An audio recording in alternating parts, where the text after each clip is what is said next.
So Shaun, 18 months ago or so, you were approached by 4 of the biggest agencies. It went away again, but now you've chosen Colliers. Why?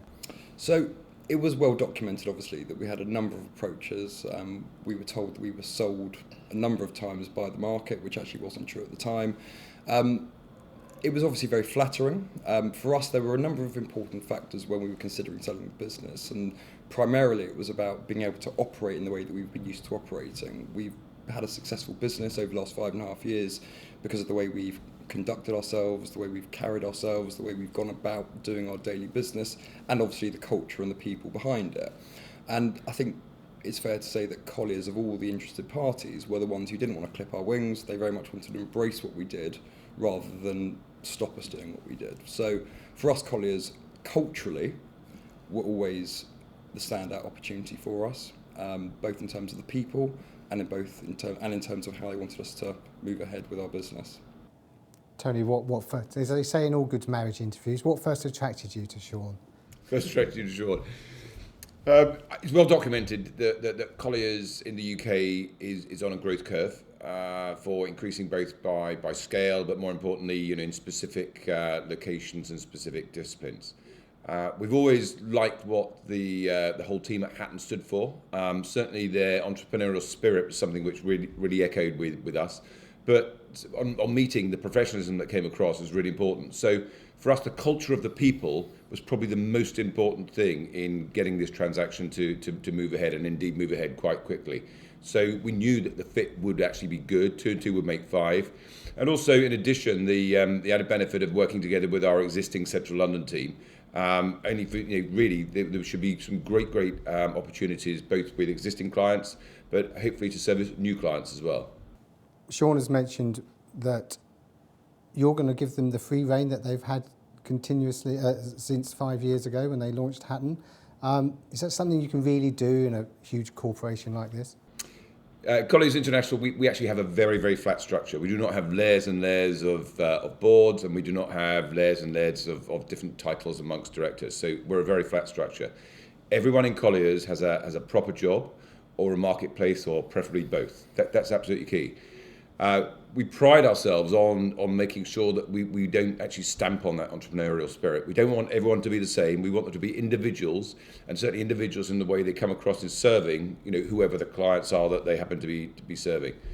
One of the things that one of our buzzwords is often that we'd far rather people beg for forgiveness rather than seek permission every time. So yes, we will not be clipping their wings. Hatton was always known, has been known, for the innovation on your website, for your videos, for the way you present to your clients and to potential buyers or tenants. Can you teach Tony a thing or two on how to do that? Well, I'm not sure we can teach him stuff, but I think one of the things, I don't know if you've noticed already online, but the Hatton website has effectively been reskinned to Colliers. So from a functionality perspective, from an operational perspective, the Hatton website is still the Hatton website. It's just got the Colliers badge on it rather than the Hatton badge on it. From our point of view, listen, property is a people business, right? People buy into the people, and the people haven't changed. I mean, Hatton was the name that carried us forward for 5.5 years. As far as we're concerned, everything has stayed the same.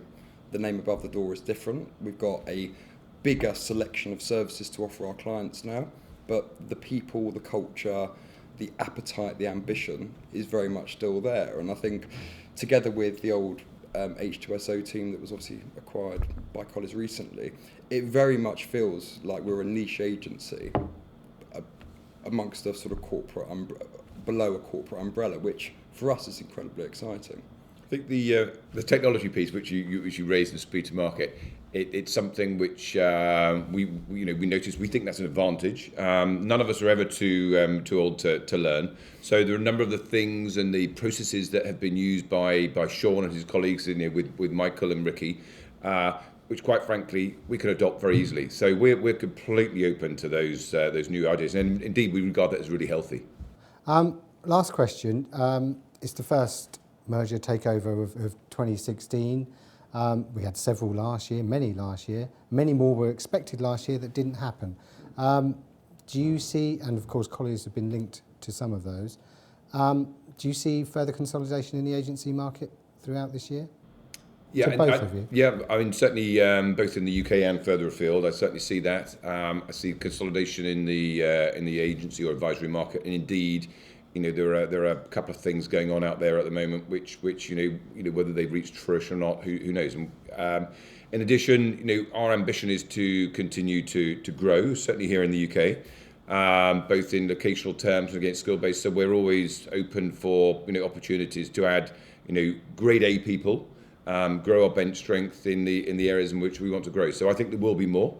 I suspect that we may be reaching a stage, of course, whereby from mergers that happen or takeovers that happen, certainly some of the larger ones, other things will spin out of them. So you obviously get a chain reaction going on, and I would expect to see some of that happen during 2016.